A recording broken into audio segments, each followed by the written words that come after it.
Hello friends, material accounts की unit में आज लेक्चर 8 में हम देखने वाले हैं ईओक्यू और स्टॉक लेवल के एग्जाम्पल।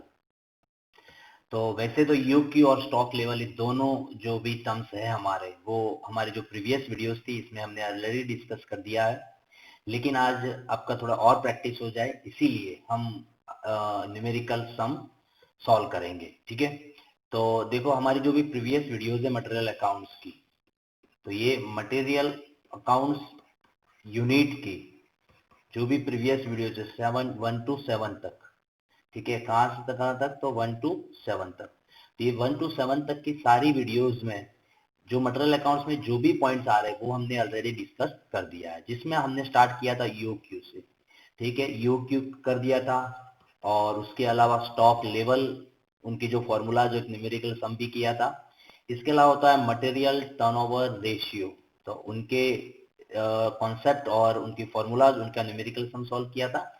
और स्टॉक रजिस्टर में टोटल जो भी मेथड्स है 3 मेथड्स है, ठीक है, फीफो लिफो वेटेज एवरेज और एक कंबाइंड मेथड, तो ये भी सारी डिस्कस कर ली थी। लेकिन आपका रिवीजन हो जाए, आपकी और प्रैक्टिस हो जाए, इसीलिए आज की इस वीडियो 8 में हम 2 पॉइंट्स और डिस्कस कर रहे हैं, उनके न्यूमेरिकल सम सॉल्व कर रहे हैं, वो है ईओक्यू और स्टॉक लेवल।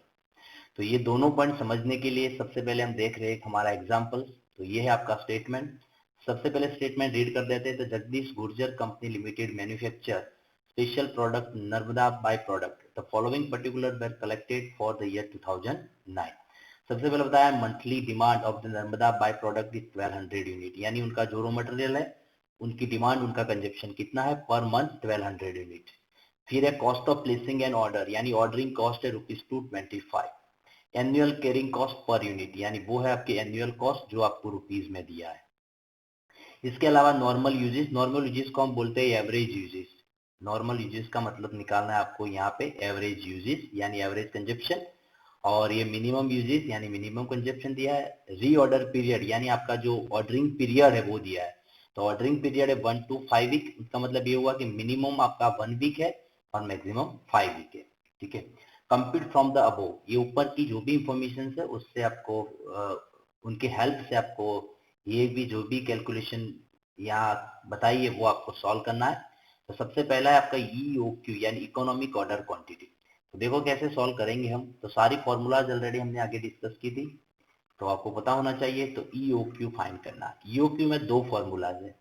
2 फॉर्मूला कैसे है, तो आपकी जो ये कैरिंग कॉस्ट बताइए, यहाँ पे क्या बताया आपको, ये कैरिंग कॉस्ट, ये कैरिंग कॉस्ट किस में दिया है उस पर डिपेंड करता है। ठीक है, अगर कैरिंग कॉस्ट जो रुपीज में है तो अलग फॉर्मूलाज है, परसेंटेज में है तो अलग फॉर्मूला है। कैसे आपको डिवाइड करना है उनको, परसेंटेज के लिए अलग फॉर्मूलाज है और रुपीज के लिए अलग फॉर्मूलाज है।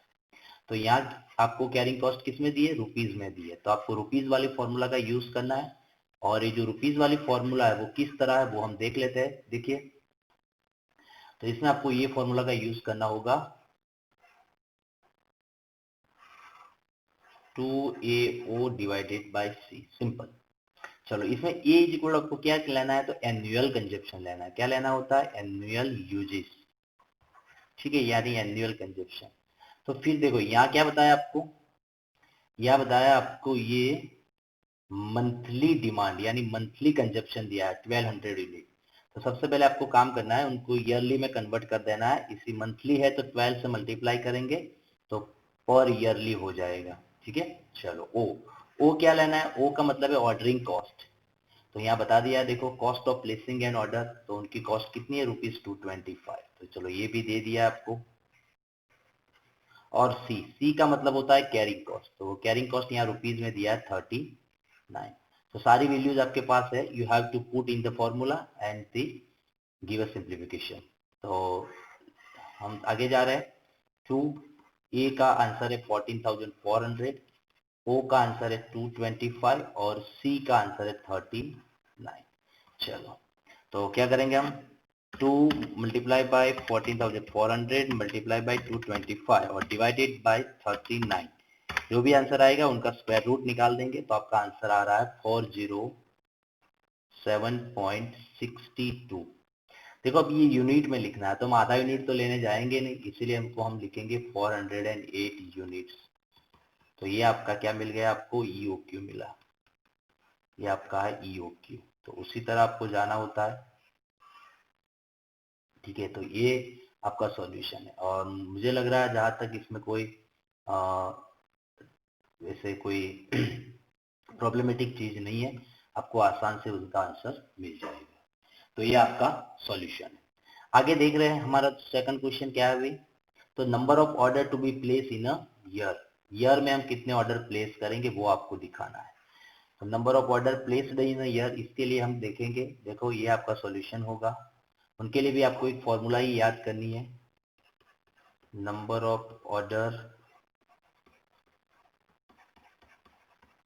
प्लेस्ड इन अ ईयर, यानी आप कितनी बार माल सामान मंगवाएंगे।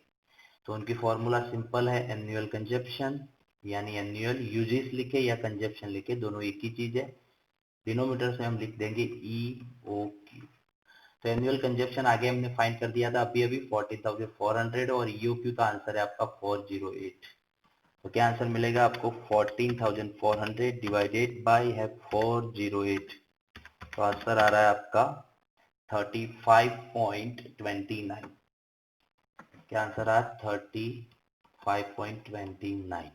तो वो भी ऑर्डर भी हम फ्रैक्शन में से निकाल देंगे, ठीक है। तो वो आ रहा है आपका 36 टाइम, यानी आप आधा ऑर्डर तो देंगे नहीं, आपको फुल ऑर्डर ही देना है। तो ये आपका आंसर हो गया। तो साल में आप कितनी बार ऑर्डर करेंगे, तो 36 टाइम ऑर्डर करेंगे। तो इसी तरह आपको सॉल्व करना है, और जहां तक इसमें दिख रहे तब तक आपको इसमें कोई प्रॉब्लम्स नहीं होगी। ठीक है, चलो ये आंसर मिल गया आपका। इसके बाद हम जा रहे हैं फिर से स्टेटमेंट में, देखें थर्ड आंसर क्या है आपका, रीऑर्डर लेवल। चलो रीऑर्डर लेवल की कैलकुलेशन करें उससे पहले आपके पास तीन चीज होनी चाहिए। एक क्या होना चाहिए, मैक्सिमम यूजेस होना चाहिए। दूसरी चीज क्या होनी चाहिए आपके पास, तो मिनिमम यूजेस होना चाहिए। और एक होना चाहिए आपका एवरेज यूजेस। ठीक है, यूजेस का मतलब है कंजप्शन डिमांड। तो यहाँ मैक्सिमम यूजेस तो दिया नहीं है आपको, क्या दिया है भाई, एक नॉर्मल यूजेस दिया है। नॉर्मल का मतलब होता है एवरेज यूजेस और मिनिमम यूजेस, यानी दो चीज यहाँ दे दी है आपको। एक क्या दिया है, नॉर्मल यूजेस दिया आपको 225 यूनिट्स, और मिनिमम यूजेस दिया है आपको 150 यूनिट्स। दैट मीन यहाँ पे जो आपका मैक्सिमम यूजेस है वो नहीं दिया है, तो ये आपको कैलकुलेट करना है। तो ये काउंट करने, ये तीनों में से अगर कोई भी एक वैल्यू आपके पास नहीं है तो आपको यूज क्या करना है, इसके लिए यही फॉर्मूला का यूज करेंगे हम। Average usages is equal to maximum usages, यानी maximum consumption, plus minimum usages, और डिनोमिनेटर्स में लिखेंगे डिवाइडेड बाय 2। चलो एवरेज क्या है आपके पास 225 है, मैक्सिमम आपके पास नहीं है, मिनिमम कितना है 150 है, और 2 से डिवाइड करना है। 2 यहाँ पे मल्टीप्लाई हो जाएगा तो आंसर हो जाएगा आपका 450। 150 इक्वल टू के यहाँ ले आएंगे तो वो डिडक्ट हो जाएंगे, यहाँ बचेगा आपके पास मैक्सिमम यूजेस। ठीक है, तो आगे देखें तो आपका आंसर हो जाएगा मैक्सिमम यूजेस का कितना होगा 300 यूनिट। तो ये आपका आंसर। ठीक है, तो इसमें देखो कोई और परेशानी नहीं है, तीनों में से कोई भी एक वैल्यू आपके पास नहीं है, तो आप आसानी से ये वैल्यूज जो भी है वो आप काउंट कर सकते हैं और उनका आंसर भी निकाल सकते हैं। ठीक है, तो ये आपका आंसर हो गया। चलो, तो मैक्सिमम यूजेस आपको क्या मिला 300, कितना मिला 300 यूनिट्स। तो ये तीनों चीज आपके पास हो गई। चलो उसी तरह आपको टाइम के लिए भी देखना है। ठीक है, ये आपकी नोट्स है। अब टाइम के लिए देखिए, तो टाइम में क्या बताया, देखो टाइम में देखे तो आपको बताया स्टेटमेंट में रीऑर्डर पीरियड, यानी आपका जो ऑर्डरिंग पीरियड है, आपका जो डिलीवरी टाइम है वो है 1 to 5, यानी मिनिमम 1 वीक है, मैक्सिमम 5 वीक है। तो इसमें आपको एवरेज नहीं दिया तो वो निकाल देंगे हम, एवरेज टाइम। तो वो तो काम सिंपल है, आपका मैक्सिमम डिलीवरी टाइम जो भी है उसमें ऐड करेंगे मिनिमम डिलीवरी टाइम, और उनके एवरेज निकालने के लिए 2 से हम डिवाइड कर देंगे। चलो मैक्सिमम है 5 वीक, मिनिमम है 1 वीक, 2 से डिवाइड करेंगे तो आंसर आ जाएगा आपका 3 वीक। तो ये आंसर हो गया आपके लिए कौन सा, तो आपका एवरेज टाइम हो गया। ठीक है, तो ये भी उतना कुछ डिफिकल्ट नहीं है, आपको आराम से इसमें भी पता चल गया होगा। ठीक है, तो ये आंसर आपका मिल गया, तो आपके पास सारी चीज आ गई। अब हमें सॉल्यूशन स्टार्ट करना है। तो देखिए सबसे पहला आंसर हमारा, दो आंसर हमने ऑलरेडी सॉल्व कर दिए। ठीक है, ये दोनों हो गया हमारा, ये भी हो गया, ये भी हो गया। अब हमें थर्ड आंसर फाइंड करना है, वो है रीऑर्डर लेवल। चलो तो थर्ड नंबर में लिखेंगे रीऑर्डर लेवल। रीऑर्डर लेवल का मतलब निकालना है आपको ऑर्डरिंग लेवल। तो ऑर्डरिंग लेवल के लिए आपके पास फॉर्मूला थी maximum uses multiply by maximum delivery time, ये फॉर्मूला थी। चलो मैक्सिमम यूजेस अभी हमने काउंट किया, वो कितना था, 300 यूनिट था। मैक्सिमम टाइम कितना है आपका, 5 वीक है। तो ये आंसर आपको क्या मिलने वाला है इसमें, 1500 यूनिट। ठीक है, तो ये आपका थर्ड वन आंसर है। तो ये इसी तरह सॉल्व करना है आपको। ठीक है, तो उतना कुछ इसमें प्रॉब्लमेटिक काम नहीं था। यहाँ क्या आंसर लिखा था आपने, 1500 यूनिट्स। ठीक है, चलो ये हो गया आपका आंसर। इसके बाद देखिए तो फोर्थ आंसर क्या है आपका, फोर्थ आंसर है मैक्सिमम लेवल। क्या फाइंड करना है आपको, मैक्सिमम लेवल फाइंड करना है। तो चलो फोर्थ आंसर हम लिखेंगे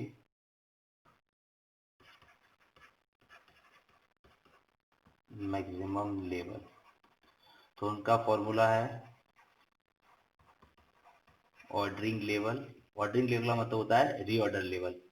इसमें से माइनस करेंगे हम, क्या माइनस होता है, तो मिनिमम यूजेस, उनको मल्टीप्लाई करेंगे मिनिमम डिलीवर टाइम से, और इसमें ऐड करते हैं EOQ, ऑर्डरिंग क्वांटिटी और ऑर्डरिंग लेवल, दोनों चीज अलग है। तो ऑर्डरिंग लेवल जो हमने अभी काउंट किया फर्स्ट नंबर के आंसर में, वो ये हमारा जो फर्स्ट नंबर, ये सॉरी रीऑर्डर लेवल था, वही ऑर्डरिंग लेवल है। तो उनका आंसर क्या मिल रहा है, 1500 यूनिट। ठीक है, इसके बाद है मिनिमम यूजेस। तो मिनिमम यूजेस बताया था आपको 150 है, मिनिमम टाइम कितना है, 1 वीक है। और EOQ अभी हमने फाइंड किया था सबसे पहले आंसर में, वो कितना है, 408 यूनिट। कितना है, 408। तो अब इसमें क्या करना है आपको, 1500 माइनस 150 प्लस 408। तो क्या आंसर मिलेगा आपको इसमें, वो निकालना है आपको, 1500 माइनस 150 प्लस 408। तो आपका आंसर आ जाएगा 1758 यूनिट्स। ठीक है, तो ये आपका आंसर। तो इसी तरह आपको सॉल्व करना है।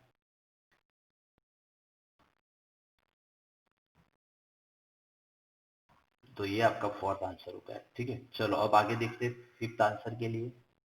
फिर क्या बताया इसमें, चलो मैक्सिमम हो गया। इसके बाद आपको फाइंड करना है मिनिमम लेवल। तो मिनिमम लेवल की फॉर्मूलाज रखेंगे सबसे पहले इसमें।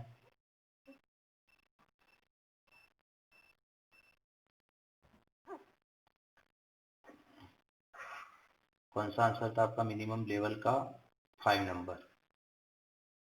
5 नंबर में आपको लिखना है मिनिमम लेवल। तो मिनिमम लेवल की फॉर्मूला थी ordering level minus average uses multiply by average delivery time. तो ऑर्डरिंग लेवल जो हमने थर्ड नंबर में काउंट किया था, वो तो क्या था ऑर्डरिंग लेवल हमारा, देखो ये रीऑर्डर लेवल वही ऑर्डरिंग लेवल है। तो उनका आंसर है 1500 यूनिट। तो वो हम लिख देंगे 1500 माइनस एवरेज यूजेस जो हमें दिया था 225 है, और एवरेज टाइम हमने निकाल दिया था, वो कितना था, एवरेज टाइम, मेरा एवरेज टाइम है हमारा 3 वीक। तो ये 3 वीक लिखेंगे। तो आंसर क्या होने वाला है 1500 माइनस 225 इंटू 3 तो 675 और 1500 में से माइनस करेंगे तो आंसर मिलेगा आपको 825 यूनिट। तो ये आपका आंसर है इसमें, ठीक है। तो इसी तरह आपको इसमें जाना है और सॉल्यूशन करना है। इसमें सबसे इंपॉर्टेंट चीज एक ही है, वो है आपको फॉर्मूला याद होनी चाहिए। विदाउट फॉर्मूला इस चैप्टर्स में आप कुछ भी सॉल्व नहीं कर पाएंगे। चलो इसके बाद नेक्स्ट वन देखिए, तो वो कौन सा आया, वो है हमारा नेक्स्ट आंसर है वो average stock on the base of EOQ. तो एवरेज लेवल निकालना है हमें, तो लिख रहे हैं 6 नंबर में। अब लिखेंगे एवरेज स्टॉक लेवल या फिर एवरेज लेवल, दोनों चीज एक ही है। तो एवरेज लेवल के लिए सबसे पहले फॉर्मूलाज क्या होगी, तो इसमें है आपका वो मिनिमम लेवल प्लस 1/2 EOQ। चलो तो मिनिमम लेवल अभी हमने फाइंड किया 825 यूनिट्स है, ठीक है। अभी ये जो किया था वो मिनिमम लेवल, तो मिनिमम लेवल कितना है 825 यूनिट्स, तो ये लिख दिया प्लस 1/2 EOQ जो हमने फाइंड कर दिया आगे, वो है आपका थर्ड नंबर का आंसर था वो 408। तो क्या आंसर होगा देखो 408 डिवाइडेड बाई 2 यानी 220 204 825 प्लस 204, इसमें जोड़ देंगे तो आंसर हो जाएगा 1029 यूनिट्स, ये आपका आंसर, ठीक है। तो उसी तरह आपको जाना है इसमें। देखो सब में एक ही चीज इंपॉर्टेंस है, वो है फॉर्मूलाज। अगर फॉर्मूलाज आपको पता है तो फिर आंसर के लिए इतना बड़ा प्रॉब्लम नहीं है। चलो अब हमारा लास्ट आंसर की ओर जाते हैं, तो वो लास्ट आंसर है सेफ्टी स्टॉक लेवल। क्या है सेफ्टी स्टॉक लेवल, तो सेफ्टी स्टॉक लेवल की कैलकुलेशन कर देते हैं। 7 नंबर में आपका है सेफ्टी लेवल। तो सेफ्टी स्टॉक लेवल बोलो या सेफ्टी लेवल, दोनों एक ही चीज है। तो इसमें आपकी फॉर्मूला है मैक्सिमम कंजप्शन यानी मैक्सिमम यूजेस, और ब्रैकेट में हम लिखते हैं मैक्सिमम टाइम माइनस आपका जो मिनिमम डिलीवर टाइम है वो। तो मैक्सिमम यूजेस हमने काउंट कर दिया था, वो 300 यूनिट है। मैक्सिमम टाइम आपका 5 है, और सॉरी मैंने गलती की है, मिनिमम टाइम नहीं, यहाँ पे क्या लिखेंगे हम एवरेज टाइम लिखते हैं। तो एवरेज टाइम आपका कितना मिला था हमें 3, तो अब आंसर हो जाएगा आपका 600 यूनिट्स। तो ये आपका सॉल्यूशन है। तो इसी तरह आपको और भी सम आपकी बुक में कोई है, रेफरेंस बुक में है तो सॉल्व करना है। अगर आपको कोई भी डाउट लगे तो हमें कमेंट करना है, और जो भी आपके रेफरेंस बुक में इसमें भी कोई भी सम है तो देखना है। और आपने आज ये जो भी हम सम किया वो सम आपके यूनिवर्सिटी एग्जाम के लिए बहुत ही इम्पोर्टेंट है। तो आज उतना ही, थैंक यू।